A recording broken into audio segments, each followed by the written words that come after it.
Hello everyone, welcome to another exciting session of the LambdaTest Experience series. Through XP series, we dive into a world of insights and innovation featuring renowned industry experts and business leaders in the testing and QA ecosystem. I am 𝐀𝐥𝐬𝐿𝐿, Senior Software Engineer at LambdaTest, and I'm excited to have you join us today. Today's session will help you optimize your issue tracking by integrating SpiraTeam with LambdaTest. This integration can revolutionize your workflow, enhance efficiency, and elevate the quality of your testing processes. So get ready for an exciting learning experience. But before we kick off today's discussion, let me introduce you to our guest on the show, Dermot Canniffe, pre-sales solution engineer at Inflectra. Dermot has been an engineer in the industry for a considerable time and brings a wealth of experience across various roles, including development, test, QA, DevOps, and support. Currently, as a pre-sales engineer, he advises prospective customers on QA strategy and solutions, drawing from his deep expertise in agile and BDD implementations. Dermot's insights have helped many organizations refine their QA processes and adopt best practices. We are thrilled to have him share his knowledge and demonstrate the capabilities of SpiraTeam today. Today's session is packed with valuable insights and practical demonstrations. We'll kick off with a 15-minute product demo of SpiraTeam by Dermot, showcasing its features and functionalities. Following that, I'll take you through the LambTest platform and its capabilities, and then showcase how to integrate SpiraTeam with LambdaTest. So, without any further ado, let me hand it over to Dermot for his insights. Thank you, 𝐀𝐥𝐬𝐿𝐿. Okay, so I'm just going to share my... Okay, so as 𝐀𝐥𝐬𝐿 said, I'm going to take you through the functionality of Spira. Now, Spira is a platform that allows you to manage your development processes from the very beginning all the way through to delivery. So you can start with your planning, you can move through your development tasks, your testing, and then onwards towards your completion. Along the way, you generate artifacts which keep track of the information that is necessary as part of your development process. And you can also report on this information in retrospect. For example, if you were running an audit, you can run through all of the information that arose during the course of your development process. So what we're looking at here is people's first view of Spira when they log in. We call it the My Page view. It allows you to view the product or project, I suppose, is another way of viewing it. It allows you to view all of the key information associated with that particular project that may have relevance to you as a team member. Okay. Now, on that, the way we organize this information within Spira is in this sort of hierarchy. So we call these products. Those are the lowest level of organizing all of the tasks associated with particular deliverable. Okay. So if you're developing a piece of software, you would have a product associated with that software, and then you can view it in a program, which is a collection of products. So if you're on the management side and you want to see an overview of all of the different projects within your organization, you can view it from the program level. We also have other levels, and those are available specifically with Spira Plan, which is a flavor of Spira that has all of the features switched on. SpiraTeam gives you your test management, your requirements management, risk management, and defect management, as well as a few other add-ons. And then SpiraTest is literally just test management and requirements management. So depending on your own needs within your organization, there are different flavors of Spira that you can opt for. What we're seeing here is everything switched on. This is Spira Plan, but much of what I'm going to be talking about today will be focused specifically on SpiraTeam.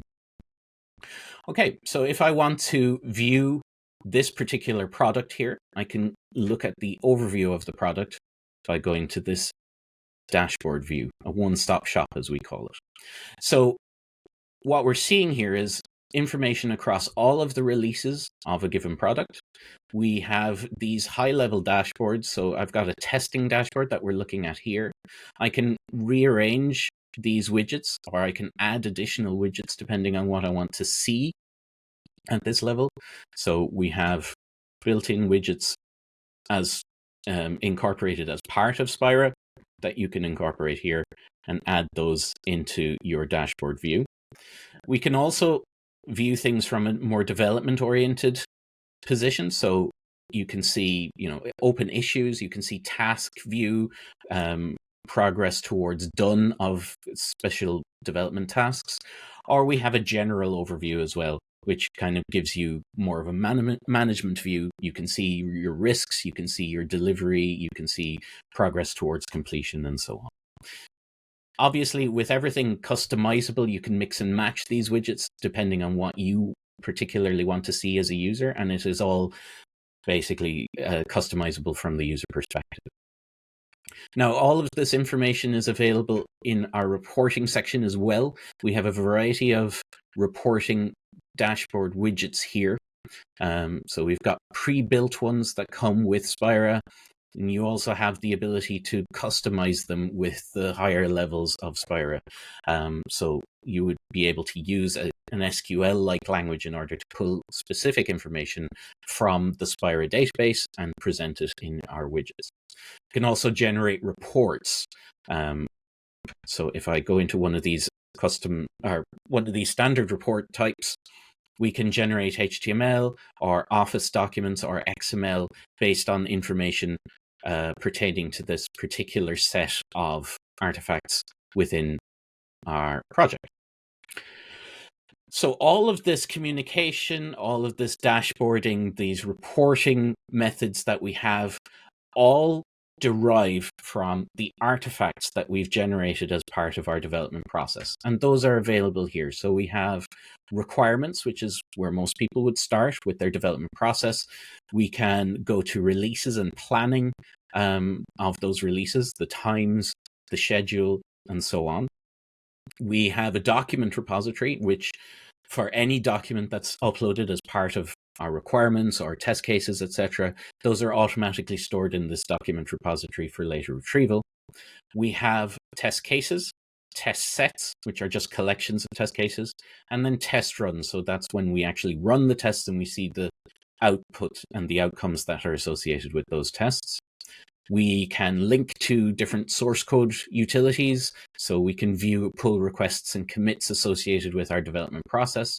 And then we can also raise incidents, define risks associated with our development, and also set up the tasks, development or otherwise, that we need to perform in order to deliver on our software. So just starting at the start, as we say, going through the requirements section, we can see we can define our requirements in a hierarchy. So those of you who are familiar with Agile might view these as, for example, a user story, and then having a higher level requirement that would map to an epic, for example. Okay, so an epic would be a collection of user stories, and then when we go down to the lowest level, we define what it is we actually want to deliver by going into the editor, and we can see in the overview, we can see the detailed information, who it's assigned to, what release it's assigned to, and some of these other properties.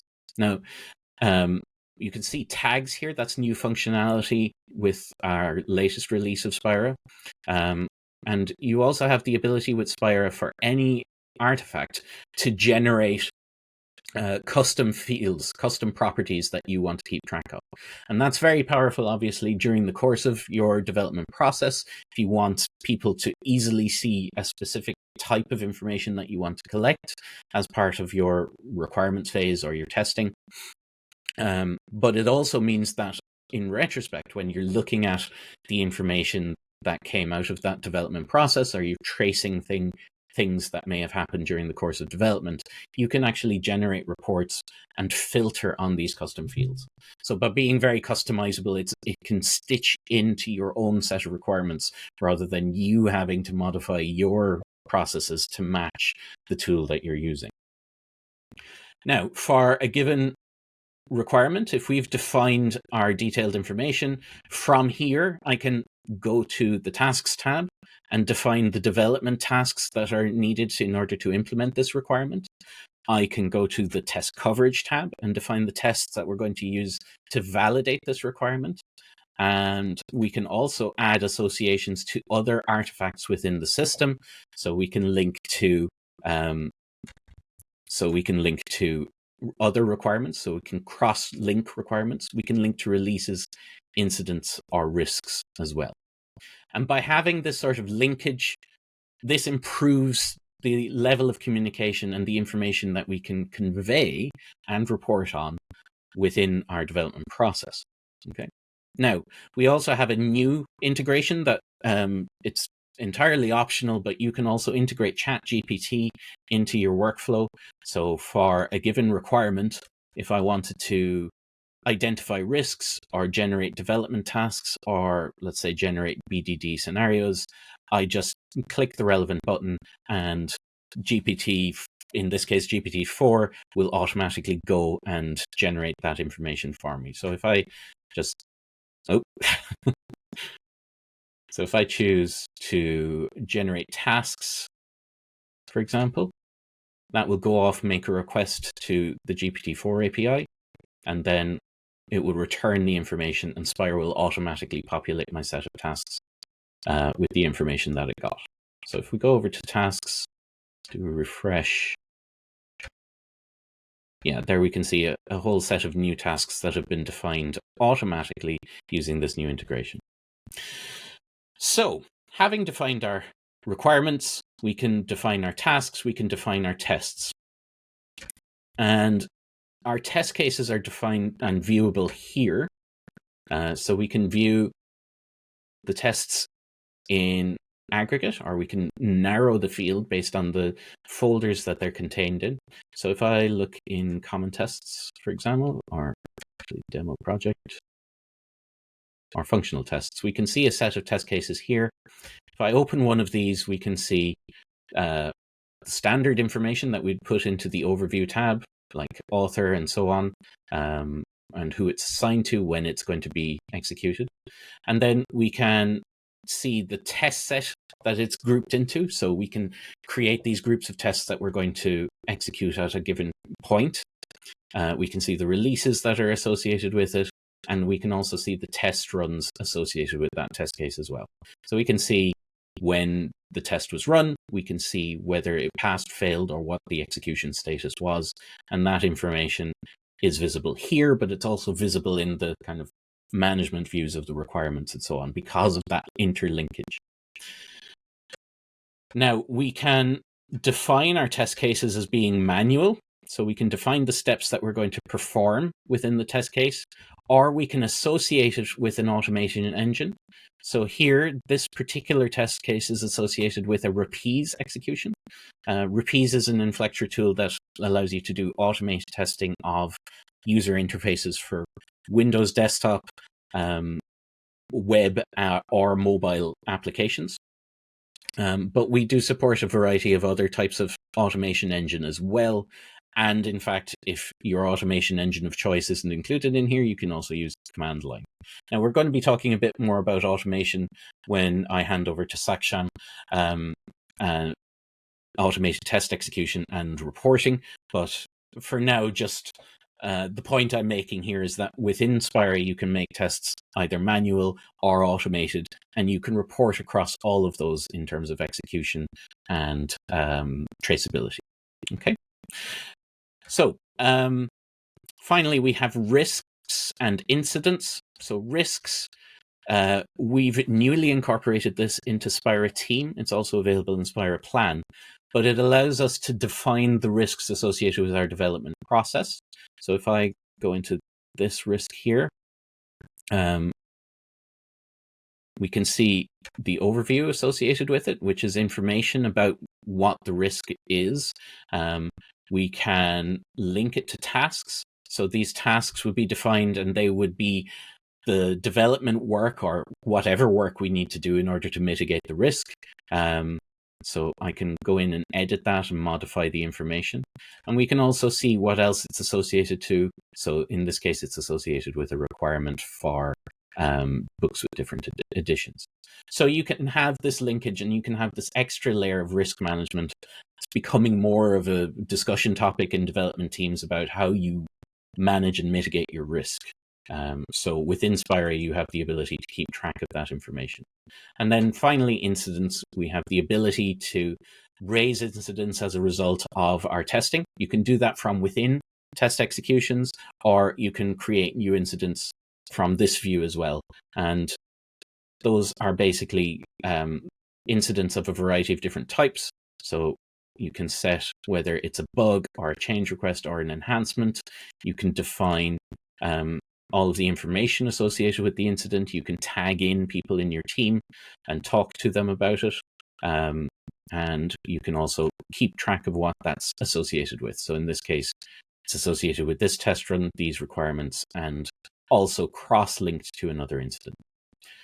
And then all of these artifacts can be modified. So if I open up my settings here, we can see for the different artifacts within this project, I can define the workflow, define the types, the custom properties associated with it. So I can customize how we interact with the tool and how the tool facilitates my team and what my team needs to do in order to affect productive development. Okay. So that's kind of a very quick overview of Spira and its capabilities. And so I'm going to hand it back to Saksham, and he's going to show you all about the LambdaTest side of things. Thanks, Dermot, for the detailed information about SpiraTeam. Now let me take you through the LambdaTest platform. So LambdaTest is an intelligent AI-powered test orchestration and execution platform that allows teams, developers, and testers to run manual and automated tests at scale with over 3,000 plus real devices, browsers, and OS combinations. So let me quickly share my screen and I'll take you through the LambdaTest dashboard. So this is the home page of the LambdaTest dashboard. Here you can see the various products and services offered by LambdaTest. So if you go to this product section, you can see real-time testing, real device, automation, insights, smart UI, hyper execute. We'll talk about each of these in detail. So let's start with real-time testing first. So I'll go to real-time testing. So real-time testing is basically it consists of all kinds of combinations of OS browsers, versions, and resolutions. So on your screen, you can see there's Windows and there's Mac OS as well. And there are a number of browsers, all the common browsers which are used. And there are versions of browsers whichever have been released and also different resolutions. So let's quickly try to run one such test. So on the top, you can see you can give any kind of website you want to test. So let me quickly start a test. So this is basically a virtual machine being set up for your test, and it will run the website that you have given. So you can see it's already up and running. So the website that I had given, www.lamdatest.com, it has been opened on the browser that we had specified and on the OS that we had specified in the resolution that we had given. So this is pretty much how it looks like. Now, on the left, you can see a number of options. So let me quickly take you through these features as well. So they have the first thing we can see is a screenshot feature. So during any time at any time of your testing, if you want to take a screenshot of your website, you can just quickly go to this and you can click on this and a screenshot gets downloaded. And if you go to this gallery section, which has been highlighted, so there you can see all the screenshots that you have taken. And in addition to the screenshot, you also have the video recording feature built in as well. So while you are testing, if you see anything which you might want to record, so you can click on this record session and a video is already started. So whatever you are doing on the screen now will be recorded in this video. So if we come to the next feature, we have a mark as bug feature. Now what this does is, so while testing, if you encounter anything which is unusual, which you see like it might be a bug, so you can click on this mark as bug feature and it opens up this mark as bug dialog box for you. So here you can see a number of integrations. And you can choose any integration to mark this as a bug. I will take you through this marking bug and integration section later when we are going through the integrations. So let's move on to the next. So this was the gallery, and this is the resolution. So you can change the resolution later as well. So you see the resolution of the screen has been changed, and you can also change the scaling, and you can also change the IP geolocation. Now there are cases when you might want to use a different geolocation, and you might want to test your website as a user from a different country. So that feature is also built in this real-time testing platform. And you can also upload files. You can save your project name and project version, and you also have accessibility features like screen reader, and there you have settings related to the test. So this is pretty much about the real-time desktop testing. Now let me end this session, and let's also go through the mobile testing. So this is also similar to the browser testing only, like this has virtual mobiles basically running on emulators and simulators. And here also you can see we have a number of devices from all across, like all the companies from all across the world, Samsung, Google, OnePlus, and all those. And all the devices that are being used, we have all of them listed. So in similarly, the way that we run the test on desktop, in same way we can run the test on virtual mobile as well, and all the features are there for virtual mobile as well. So this was about the real-time testing. Now let me take you to our next product. So our next product is real device testing. So the tests that we were running till now were actually running on virtual devices. So virtual devices were basically imitating the real devices, but they were not actually real devices. Now this real device testing is actually running on actual devices, physical devices that have been put in our device farms. So in real device testing as well, you have app testing as well as browser testing. So let me quickly show you a test on this as well. So there again, you have all the mobile devices and which are being used all across the world, and all you have different browsers for all mobiles as well. So again, you can give a website and you can run a test. Now you can see this interface is a bit different because this is an actual mobile on which your test will be run.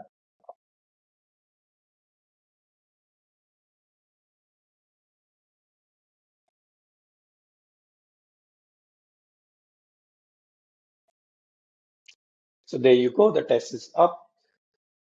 So on the actual device also, you can see the website has been opened, and you can also access the website right over here. And on the left, you can again see a number of features that we saw in the previous real-time testing as well. So there again, you have the screenshot feature, the video recording feature, the bug marking feature, and all those features. So in the same way, you can also test your apps. So for that, you can upload any of your apps, even Android as well as iOS. For Android, you can upload your APK files, and for iOS, you can upload your IPA files. And again, you can choose any device from a large range of devices, and you can run the test in the same way, and you can test your apps as well, which are not yet published anywhere. Now, let me take you through our next product. So now all the testing that we saw till now was manual testing. Now let us go to automation testing. So automation testing again is of two types, web automation and app automation. So the things that we were doing manually till now, like we were going to a website, we were clicking on an element, we were typing in something, and we were submitting something. So all those can be done by automation scripts as well. So let me show you one such script. So if you see, this is a Selenium script. This is a very basic Selenium script. And so I have a number of tests over here, and you can just, so you can see this is a Python file. So you can just run this script and a test will be run on the LambdaTest platform.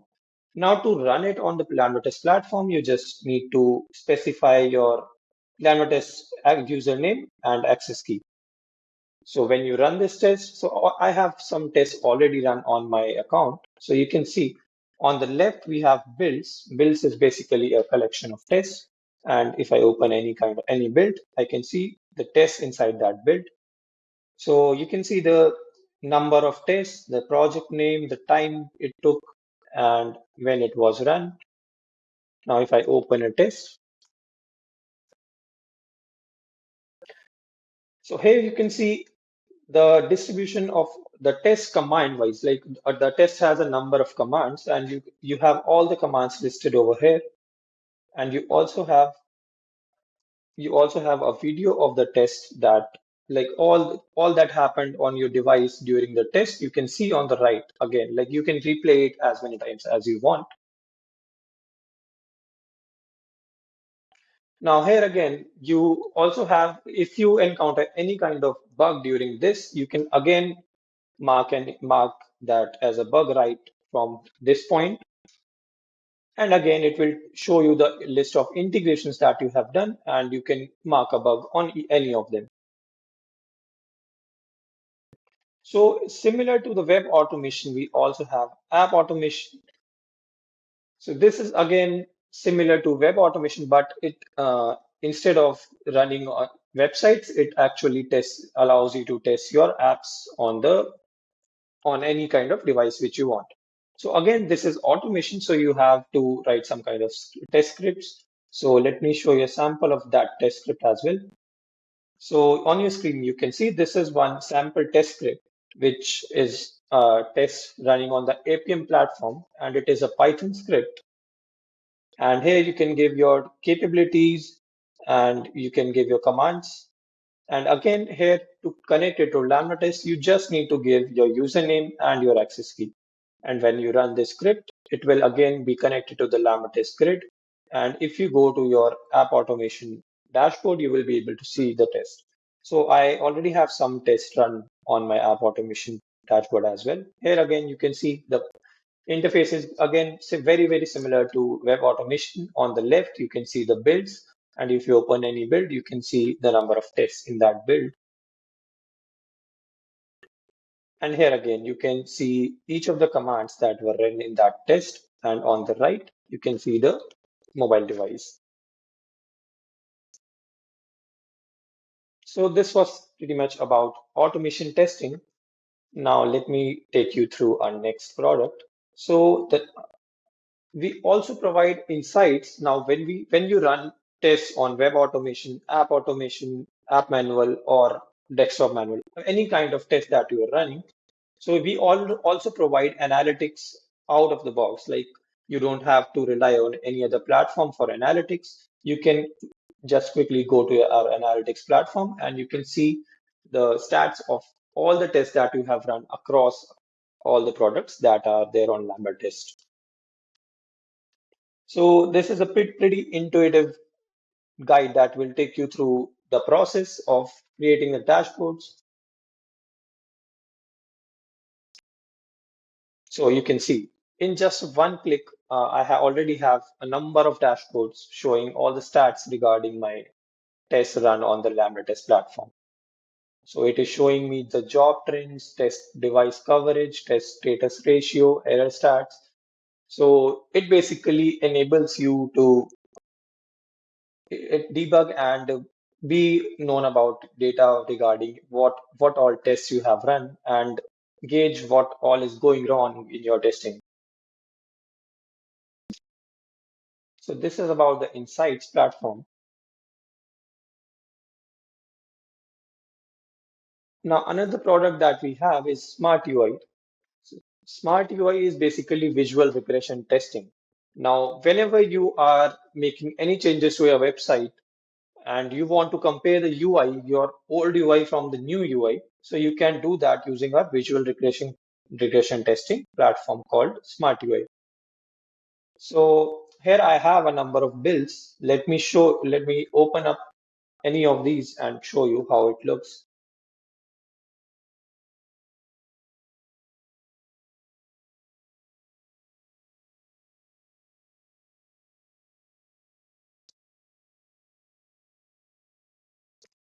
So you can see I have a build over here, and in this I have a number of screenshots. So I can just open any of the screenshot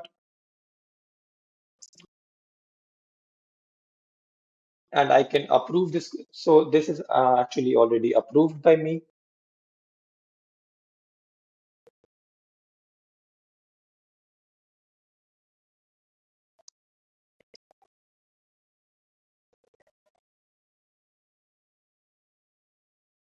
So if I open any screenshot now, you can see on the left, we have a baseline image that has been selected by us. And on the right, there's the compared result. So on there, you can see there's a bit of an overlapping happening. That is because I have changed this text. So the new build that I had made, in that build, I had changed some text. So I can quickly see what all changes are there. And on the top, you can also see there's a mismatch percentage. So this basically tells me what percent of the UI of the page have I made changes to in my new build. And you can see it is under screening, and I can reject this change or approve this change to keep a record of it. So this is how the visual regression testing happens on a inbuilt smart UI platform.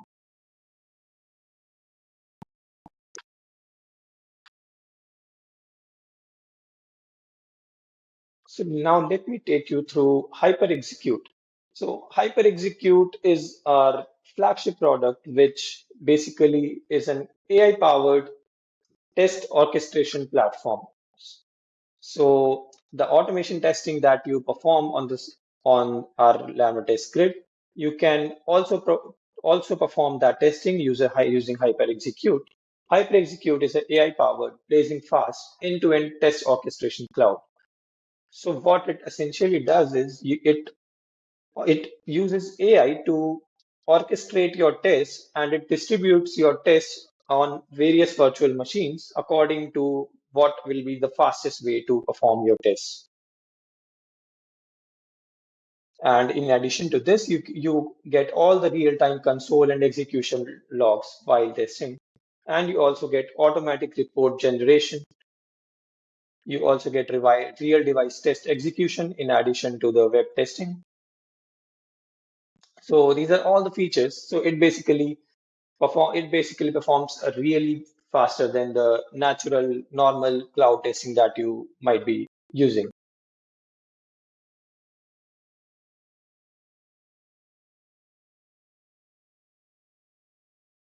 So this is how it looks on the dashboard. So I have two of the jobs that I had run previously. So if I open this, there I have the three steps, the scenarios, and the post steps. So in the scenarios, we can see there are tests, and if I click on the test, it will take me to the automation dashboard because behind the scenes it is running on the same automation platform that I showed you previously.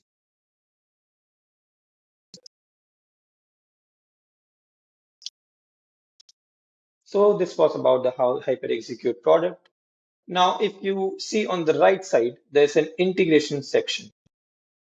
So if I go to the integrations page, so LambdaTest provides a number of integrations. And if you see on the left, these are the categories of integrations that we provide: bug tracker, project management, analytics, communication, CI/CD tools, codeless automation platform, automation tools, test reporting tools, and plugins and extensions.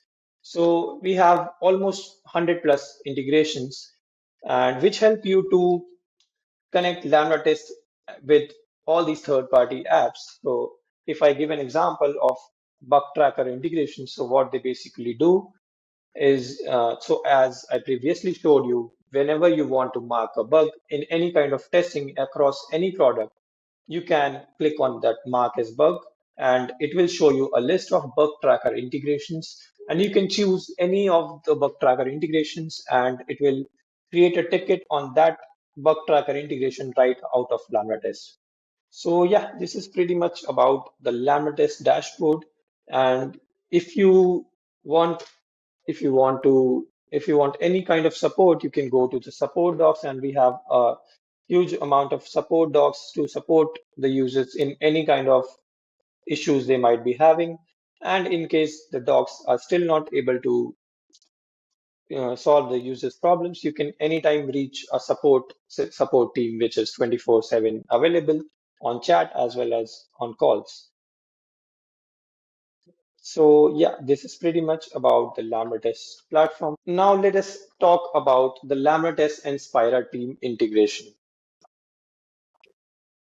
So if I go back to my LambdaTest dashboard, I I had taken you to the integrations page. Now let me go to the integrations page again. So in the bug tracker, if I can quickly search for SpiraTeam, I can see there's an integration SpiraTeam under bug tracker section. So if I can click on connect. Now before integrating the integration, let me first tell you about what this integration actually does. So, as I showed you, like during testing, during any kind of testing, during manual testing, during automation testing, or during visual regression testing, users might encounter any issues, or they might see that, okay, this might be a bug. So if they want to, if they want to log it, and instead of like having to remember where the issue had occurred, they can quickly log the bug in any bug tracker tool. And SpiraTeam is one such tool. So let me quickly show you how you can do that. So for that, I will quickly integrate this integration.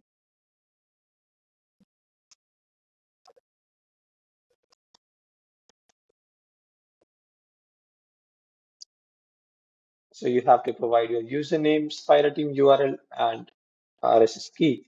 So let me also show you from where I got all this info. So if I go to my SpiraTeam dashboard, so this is my SpiraTeam dashboard. I can go to my profile section, and here I have the username and the RSS API key. And you also need to ensure that RSS feeds are enabled for this integration to work. So if I go back here, so username, the SpiraTeam URL is the same URL that was there in the address bar. Now if I click on install, so you can see SpiraTeam integration is in process. So it takes just a few seconds to get integrated. Now if I go back to the testing dashboard, which I was showing earlier, so yeah, this is my automation dashboard, and these are the a number of tests that I have.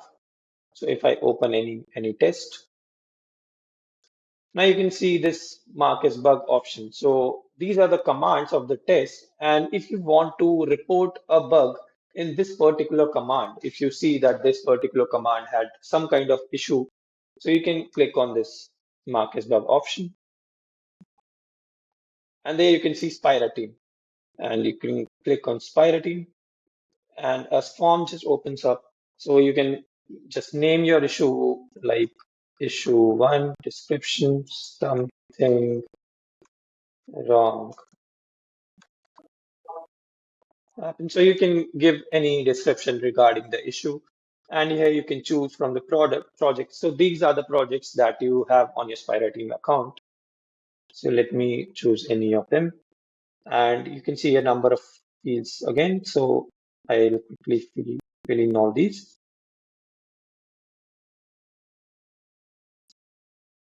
Okay, now if I click on create issue, so you can see bug marked successfully. Now if I go to my SpiraTeam dashboard,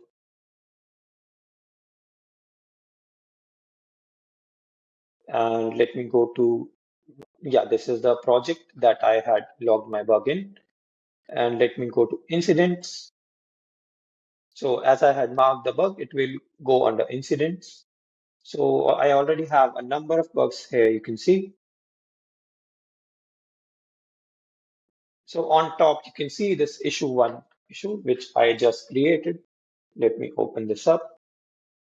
So you can see here what all the fields that I had filled, like the priority, the status, and the type, and has been detected by me since it was my account. And if you come down, this is the description that I had typed.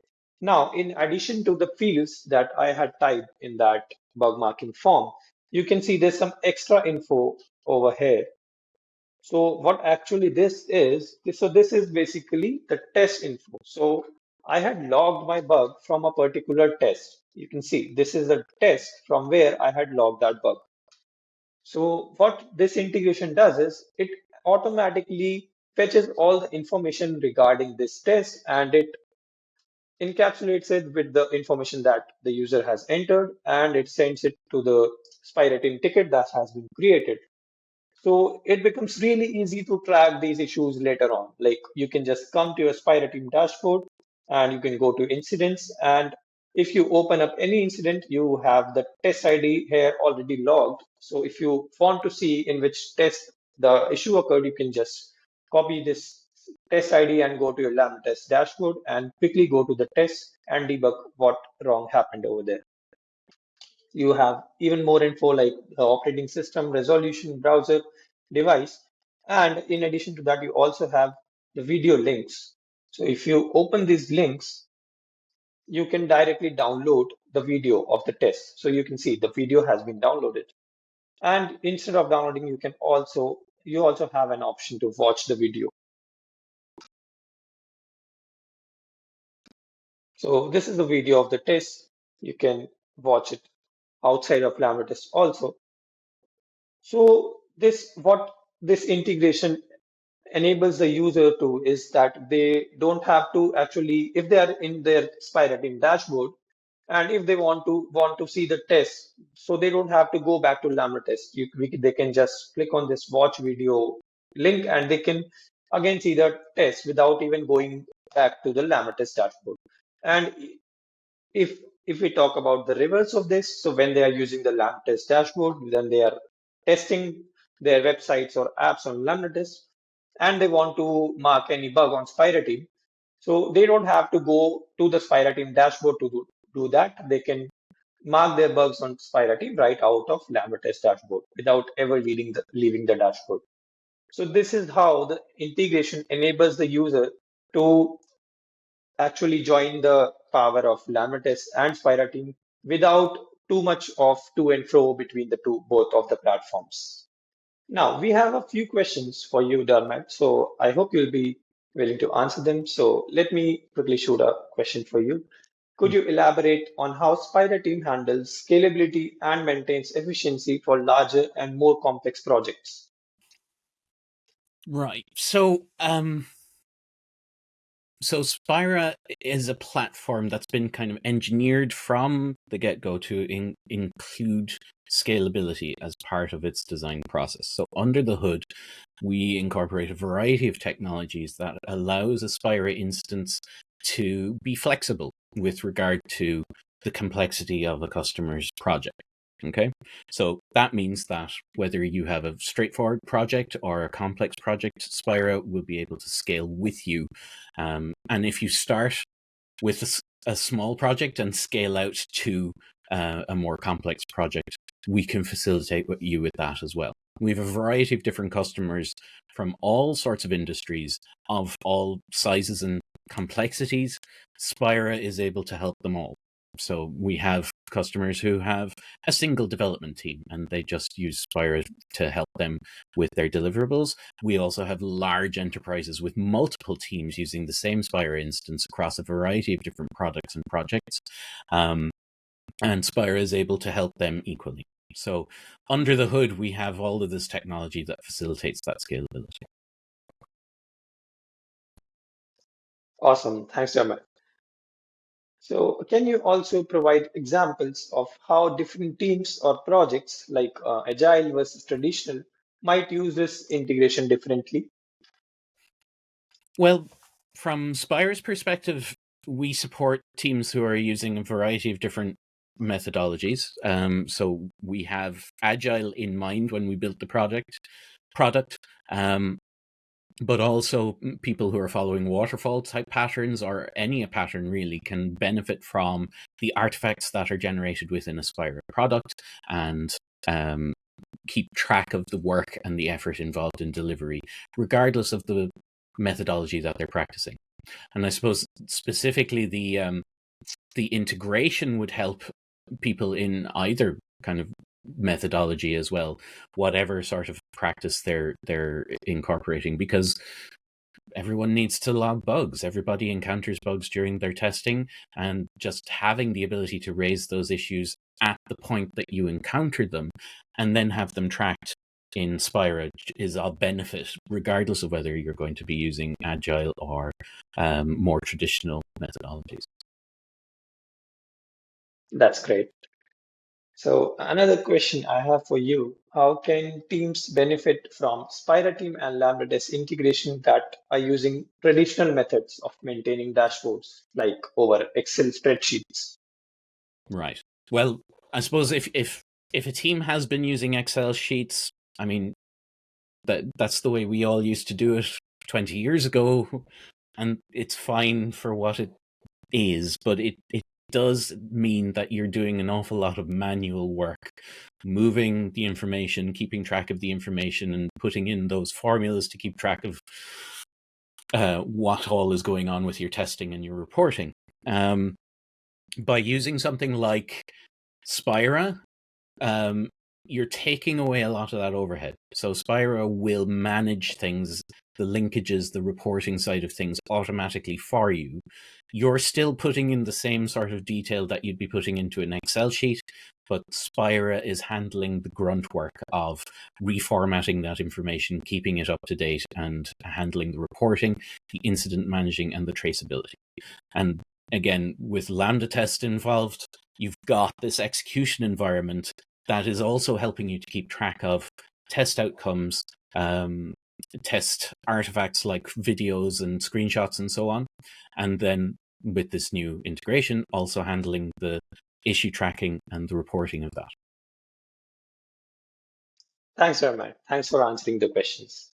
So with this, now we wrap up the session. And as we wrap up today's session, I want to again thank Dermot for his insightful presentation and demonstration of SpiraTeam. Your expertise and practical examples have provided invaluable knowledge to our audience. I would also like to thank our audience for joining us today. Stay tuned for more enlightening sessions in the LambdaTest XP series as we continue to explore cutting-edge technologies and industry trends. And also subscribe to the LambdaTest YouTube channel for more XP episodes. If you have any further questions or need any additional information, please don't hesitate to reach out to us. Thank you once again, Dermot, for joining us today. It has been a pleasure hosting you. Thanks. Bye-bye. Thanks, Akshan.